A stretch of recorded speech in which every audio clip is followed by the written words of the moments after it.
Ah ouais, allez-y, madame.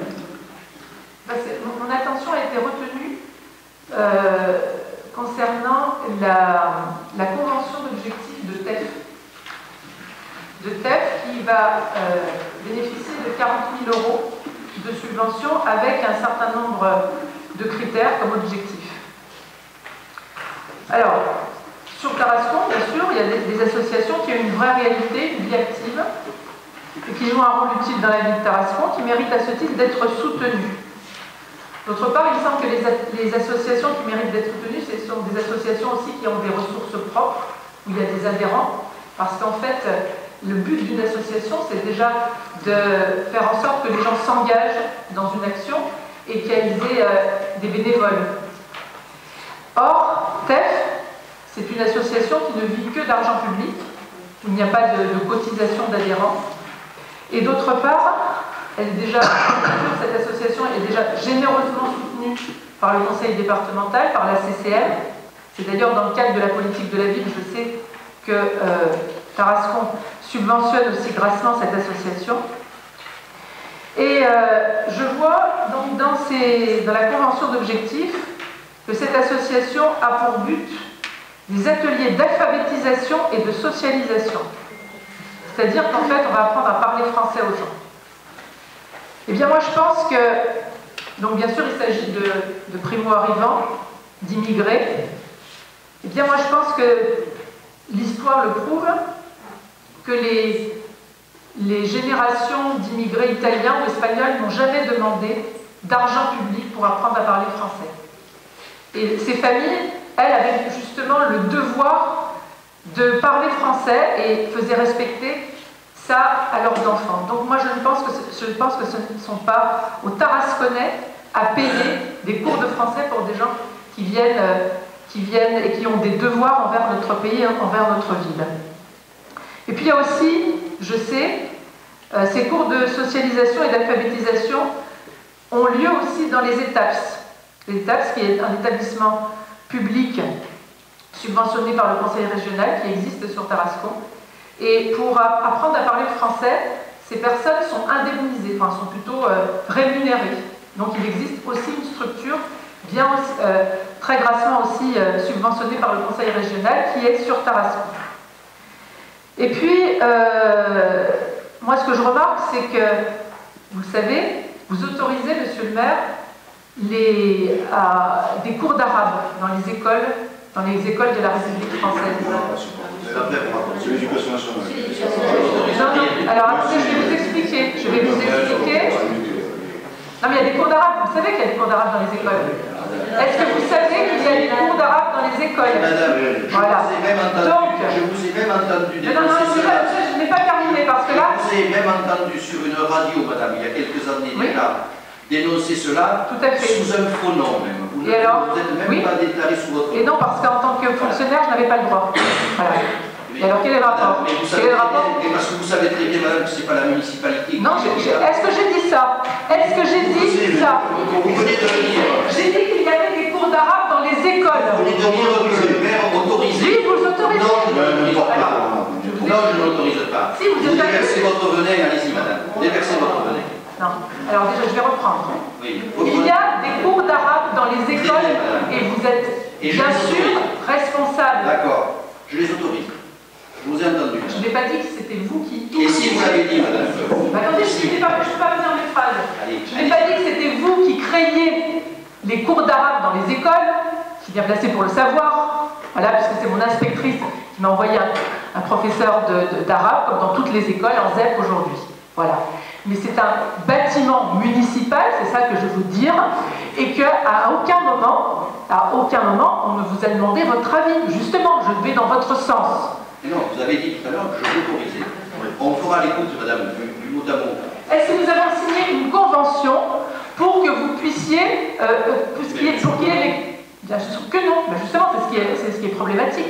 Il n'y a pas eu de convention de signer. C'est la loi qui est là. D'accord. En tout cas, il y a des cours d'arabe dans les écoles. Je trouve ça paradoxal. Mais quand vous serez au Parlement, madame, vous pourrez le dénoncer ici, ça n'est pas de notre compétence. Non mais... J'essaie d'aller jusqu'au bout de mon idée. Mais allez-y, voilà. allez-y. à l'heure où il y a des cours d'arabe dans les écoles en ZEP. Donc vous trouvez ça très bien? Non, je vous entends. Non, vous me dites très bien. Voilà. Donc à l'heure où il y a des cours d'arabe dans les écoles de la République française, que vous le vouliez ou non, c'est comme ça, eh bien, à grands frais, nous payons des cours de français pour, sans doute, les parents. Et ces parents d'élèves qui parlent de moins en moins le français aux abords de la République française. Et moi, ça me gêne énormément. Dans l'article 2 de la Constitution, c'est marqué que le français est la langue de la République française. Et pour moi, c'est une incivilité caractérisée que de plus en plus de parents et de gens parlent, sauf que les cours d'alphabétisation, ça fait très longtemps qu'ils existent. Et que, du coup, le résultat est absolument nul. Le plus vous abreuver les associations communautaristes, le plus les gens ne se comportent pas en respectant les règles de la République française. Donc ça, c'est un constat que je fais tous les jours. C'est bien la preuve que cette politique est inefficace, voire perverse, puisqu'elle crée l'effet inverse à ce qui est attendu.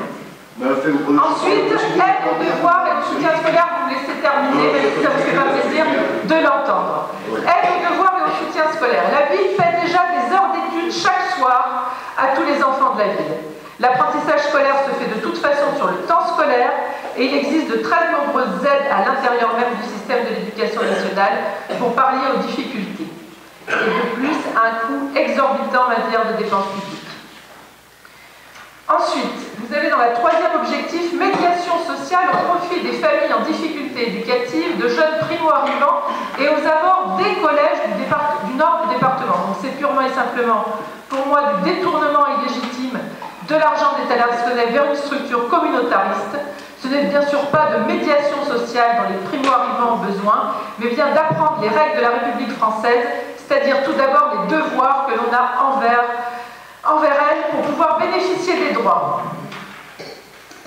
D'ailleurs, celle-ci ne prévoit pas de devoir. D'ailleurs, M. Niederost, puisque j'ai remarqué que c'était toujours M. Niederost, le président de l'association, vous savez qu'il n'habite pas sur Tarascon, ancien précepteur du collège. C'est vrai que déjà avec l'association Tarascola, il avait créé justement toutes les conditions optimum pour que les primo-arrivants puissent bénéficier de tout ce qu'il fallait sur la ville.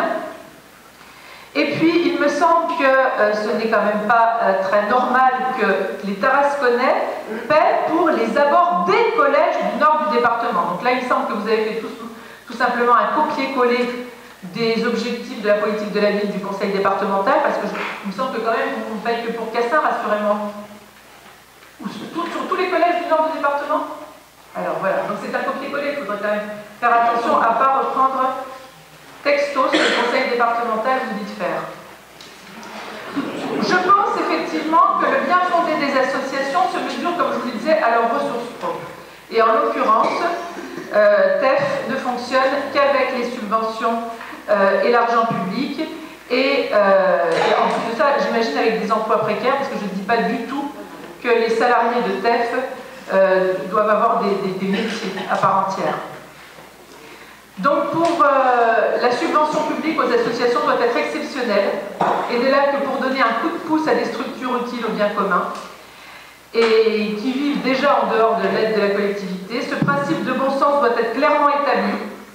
Elles permettront de réduire la dépense publique quand elle n'est pas nécessaire, et de mieux cibler, de mieux soutenir les petites structures associatives qui font un travail remarquable.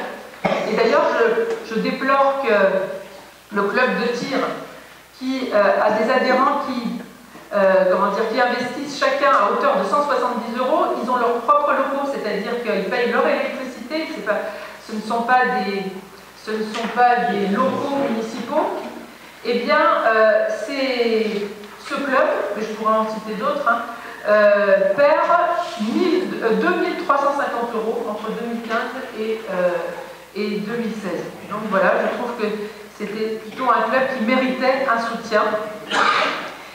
Bref, pour moi, c'est une gabegie en matière de politique immigrationniste et communautariste qui continue. Et vous avez choisi de collaborer avec cette politique derrière la communauté de communes, derrière le conseil départemental dans le cadre de cette politique de la ville, derrière notre gouvernement aussi, bien sûr. Et jusqu'à quand on va continuer de se mettre à plat ventre? Parce que je pense que cette politique nous mène tout droit et même tout droit à Tarascon, à un Molenbeek. Voilà. Et un jour, c'est pas drôle, c'est pas très drôle. C'est vrai que les gens rient beaucoup en ce moment. C'est vrai qu'on rit beaucoup. Et un jour, à mon avis, vous devez faire un je ne répondrai même pas. Je ne répondrai pas à votre délire extrémiste. C'est très très grave. C'est un délire, un véritable délire extrémiste auquel vous venez de vous livrer. Et c'est sûrement pas derrière vous que l'on se mettra, même si on est aujourd'hui, selon vous, derrière le conseil départemental, c'est pas sûrement pas derrière vous que l'on se mettra.